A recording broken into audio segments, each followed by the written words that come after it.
It's MTCS Cougar Corner, presented by Tennessee Orthopedic Alliance. Each week we sit down with the coaches to recap the latest games and preview what's ahead. It's time to talk about the orange and white on MTCS Cougar Corner, right here on WGNS and BigGTV. Stay tuned, the show is coming up right after this message from our sponsors. Middle Tennessee Christian School, training for eternity. People love to see us on the schedule when they have a home game because our fans show up. MTCS President Matt Tiller. The way we travel is just phenomenal. Our parents and our community are fully engaged in our school. When we compete, we're trying to do it in a way that honors God. We want to win. We also want to do it in a way that pleases Him. Providing Christian values and academic excellence in a nurturing environment. That's Middle Tennessee Christian School. Invest in the future of your child. Find out more at mtcscougars.org. Dr. Russell McKissick of Tennessee Orthopedic Alliance talks about the grassroots effort in our local schools to ensure proper care for players. To make sure our teams are covered here locally, be there for our trainers. Yeah, it's a passion that we have to try to take care of our athletes here in town and be there just to keep everybody playing as healthy and as best they can. From a community standpoint, one of the most important things you do at TOA, I'd guess. I think it's definitely a way to pay back to our community, just to be there for them and watch some great sports too. Tennessee Orthopedic Alliance, TOA, live your best life. Middle Tennessee Christian School, training for eternity. We're going to be an educational institution that teach Bible every day. Every subject we teach, we're going to teach through a biblical perspective. In every aspect of our school, we're going to do it through a Christian perspective. MTCS President Matt Tiller. That also means that everything we do, we have to be excellent. We feel like Christ calls us to excellence. And so that means we have to be excellent academically. That means we have to be excellent athletically, because that's what God calls us to. It's a great place to be. Invest in your child's future in an environment that fosters Christ-centered values. To find out more, visit mtcscougars.org. We're back for MTCS Cougar Corner, presented by Tennessee Orthopedic Alliance and fueled by Donut Country and McDonald's on 101.9, 100.5, 1450, WGNSSports.com, and BigGTV. Danny Brewer here on Cougar Corner with Middle Tennessee Christian School head football coach Christian Peterson. Coach, how are you this morning? Fantastic. How are you doing? Oh, yeah. It's always a little bit more better after a win, right? Absolutely. So let's talk a little bit about another big road win. Am I correct about that? Yes, sir. All the way out in Millington, Tennessee. Millington, that's like West Tennessee, right? Oh, yeah, right outside of Memphis. So headed to Millington. Did you guys go the night before, or was it all a one-day trip? We left in the morning. Well, I guess really early afternoon to get down there. For that one, it's only about an hour, a little over an hour, probably shorter than when we went to Johnson City, maybe close to an hour and a half. But not having the time change makes it a pretty big difference. So, yeah, we were able to head out Friday and come back Friday. So that was nice to be able to sleep in our own beds and kind of just treat it like a normal week. So 35-28 over Tipton Rosemark. You just mentioned it, another close game, another nail biter, the cardiac kids, maybe they might call y'all that. But tell me a little bit about the game and how it played out. Yeah, got on the board quick, had a really good first drive. Special teams came out, blocks a punt, put another one on the board. You knew they were going to answer. Their running back's the real deal. I think he's second in the state in rushing yards right now.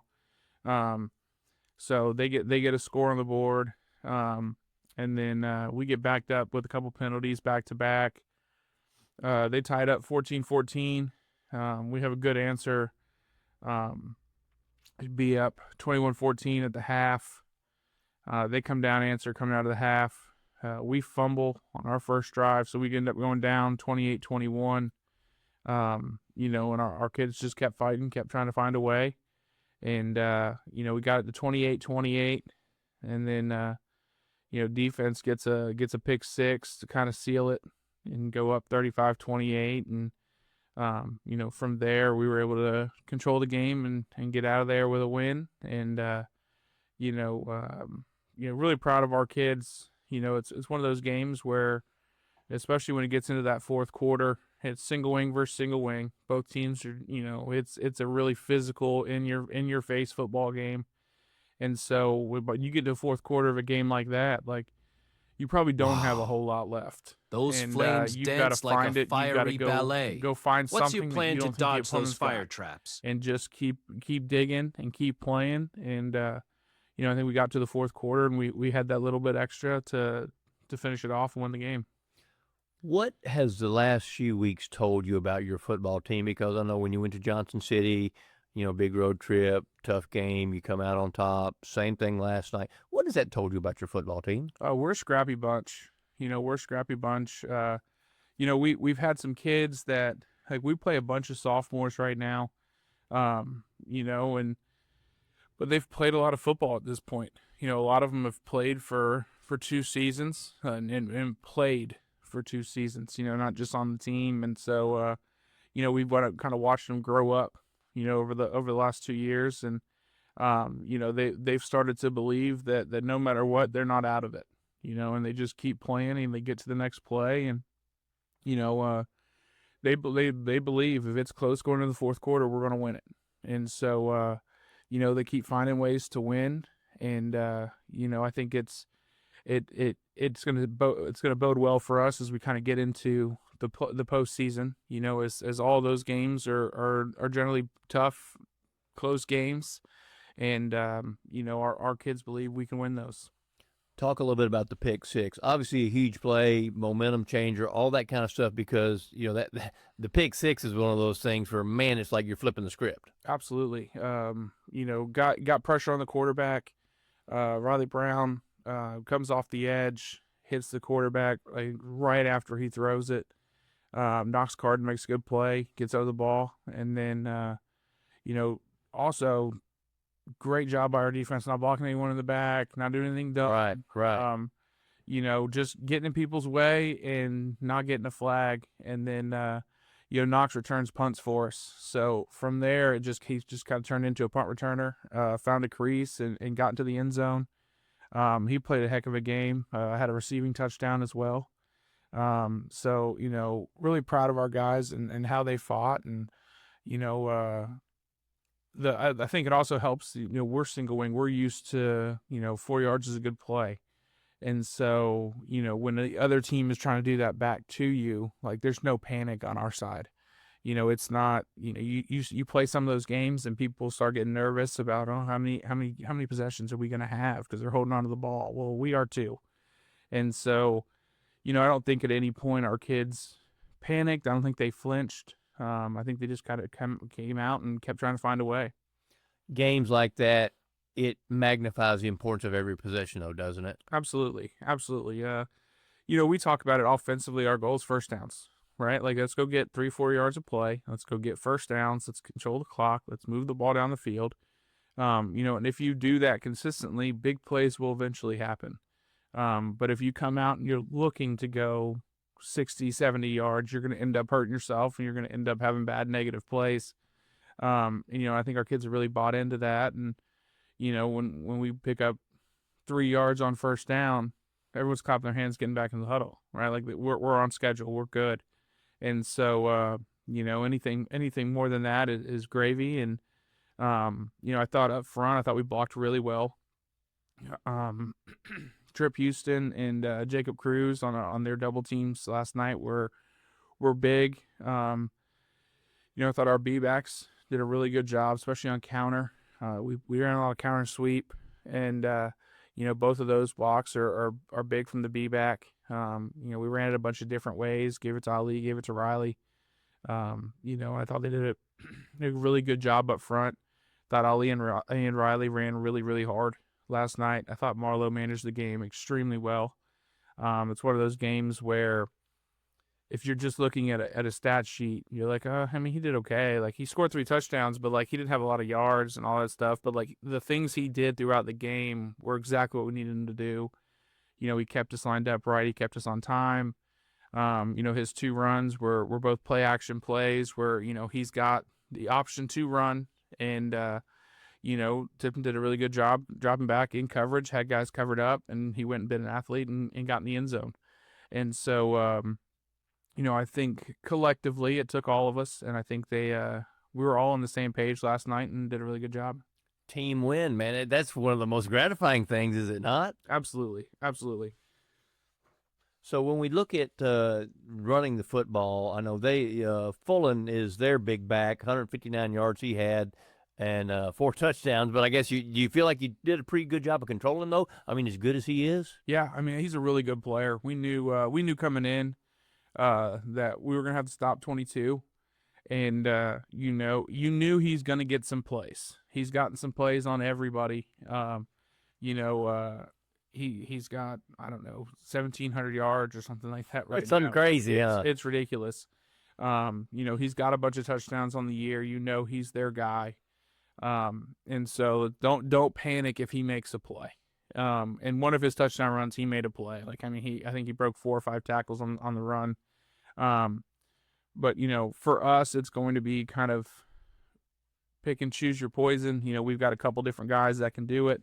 I thought again, Riley and Ali both ran the ball extremely well. I thought we on any pass concepts we ran, I thought we ran good routes. Again, I know that I don't have the passing yards there, but we ran good routes. We forced them to cover, and it allowed Marlowe to then scramble and pick up some yards and make some things happen. And I think all of that kind of ties together. You're going to have some weeks where they're going to try back and cover you, and we're going to have to make some plays with our feet. And then next time they're going to be like, oh, well, we can't let him just scramble. And it's going to leave somebody open in the back end, and we'll be able to throw and complete it. And so, again, I think it takes all of us working together, and I think we did a good job of that last night. So you mentioned a couple of kids, Ali and Riley. That's Ali Bangura and Raleigh Brown. Both had over 100 yards rushing. When you have 200-yard rushes in a game, man, that's another huge statement, right? Absolutely. And again, credit to the guys up front. They opened up lanes for them all night. And they both ran extremely hard. We had a reverse to Riley that I think probably should have gained about 12 yards. And he broke 4 or 5 tackles and ends up taking it 73 yards, gets down to like the 2. Just a great effort play by him.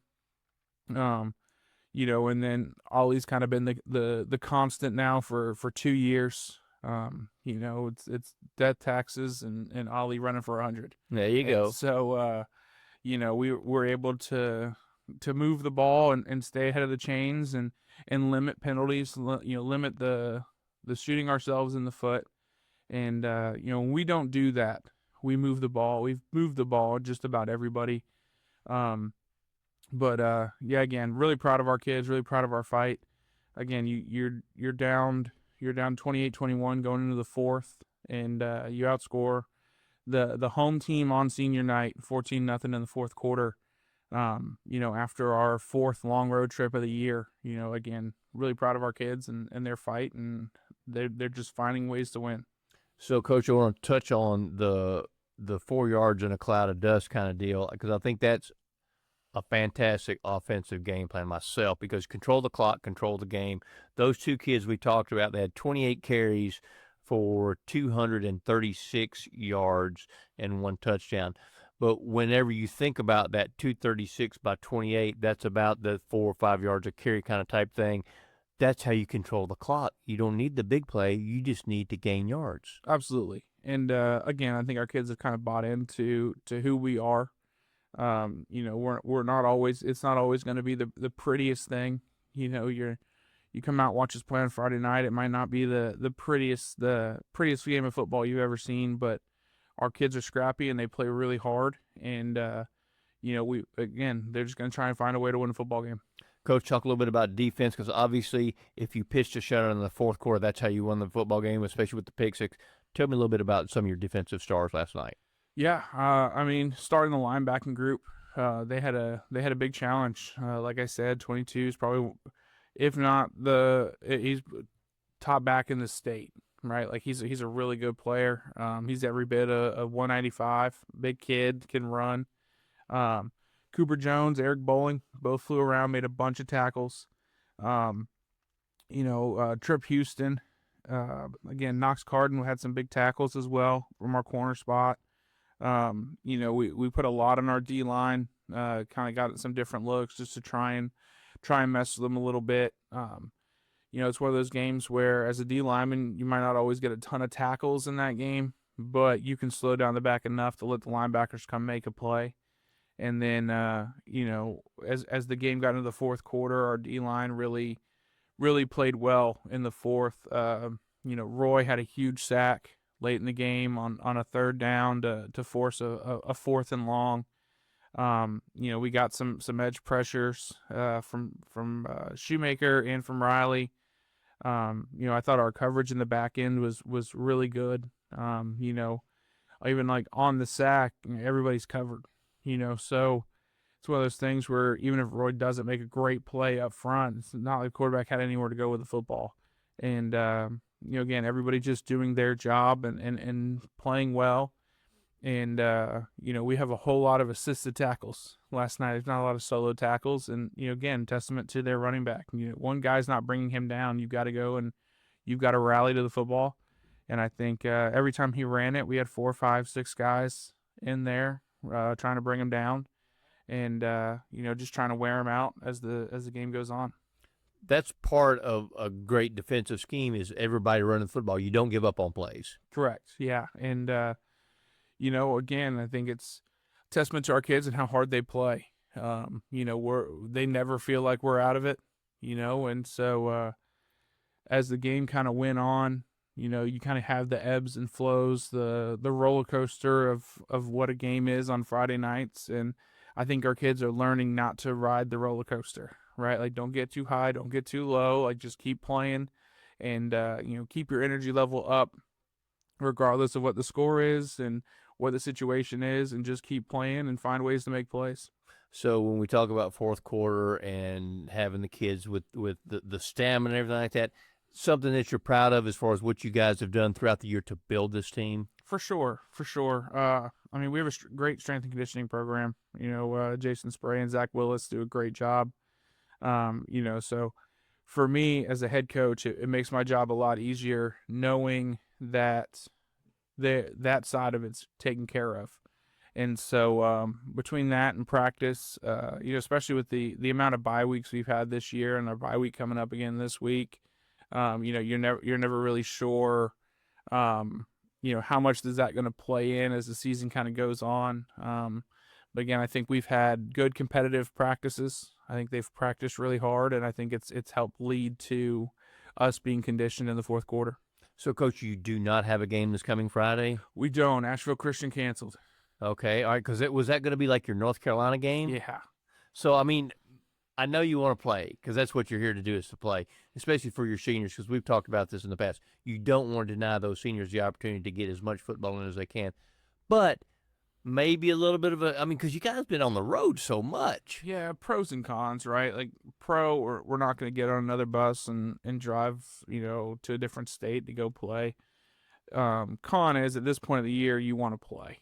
And, you want games for your seniors, you want to be able to play, and you also just want to play to just stay in rhythm, and having fall break and then a game and then a bye and then a game. And so, there's a lot of choppiness, and football is such a rhythm sport. But again, I think our kids have handled it the right way. When we came off our week 3 bye, I think we had one of our best games of the year. I thought we came out. I thought Monday of this past week was probably one of our best practices of the year. And so we just got to make sure that we don't treat the bye week like we're off, right? Like we've got to treat it like we're preparing for a game. We've got to have another good week of practice. We've put ourselves in a position to win on Halloween and you're region champs. That's the end of the scenarios for us, right? If we win, we're region champs. And so we've put ourselves in position to go do that. And, now we got to make sure that we don't waste any days and we have 2 really good weeks of practice. The last week is at Providence Christian. Where will that game be played at? At MTCS. At MTCS. Oh, so at the home. So that's good. So when you think about this, 2 weeks to prepare for that, it's a big game. But will your focus be that game or this coming week, or is it just kind of going to try to be business as usual? Hey, we're practicing and we're doing the things we need to do. I think it'll be a little bit of both. I think you use it, number one, to make sure you clean up anything from Friday. It's kind of a good reset just to make sure that if there's a mistake that showed up more than once, we get to use this week to make sure it's good. We'll do a little bit of game planning, I guess. We'll have their defensive alignments, kind of what we think they might do. We'll go through some of their offensive stuff. I won't say it's going to be a full-blown, game week prep, but it'll be, a lot of focus on us, especially early in the week. And then kind of as that week goes on, be able to add more and more focus for that game on Halloween. Is it good maybe that you don't play Friday just for health reasons as well, you think? I mean, you got any kids dinged up that maybe it may help them a little bit? We have a couple. I don't think it's anything that is going to hold them out for multiple weeks, which is good. Trey Yule got dinged up a little bit on Friday, so we're hoping to get him back, sooner rather than later. But we're fairly healthy right now. I mean, we got the same dings and bruises and ice packs and everything else going on people that everybody else has at this time of year. And so for us, it's going to be just about making sure we're crisp, we're clean, we fix anything that we need to fix, that we're ready to go, and we can play our best game on Halloween. So it's going to be a trick-or-treat night at Middle Tennessee Christian School. I think if you want to see a good football game, because it's going to be very heated, I'm sure, over there, big rivalry game, because you can just about throw a rock and hit their school. Absolutely. Kind of deal. So big game. Christian Peterson doing a fantastic job at Middle Tennessee Christian School. We certainly appreciate your time, and we absolutely wish you the best of luck. Awesome, man. I appreciate you having me.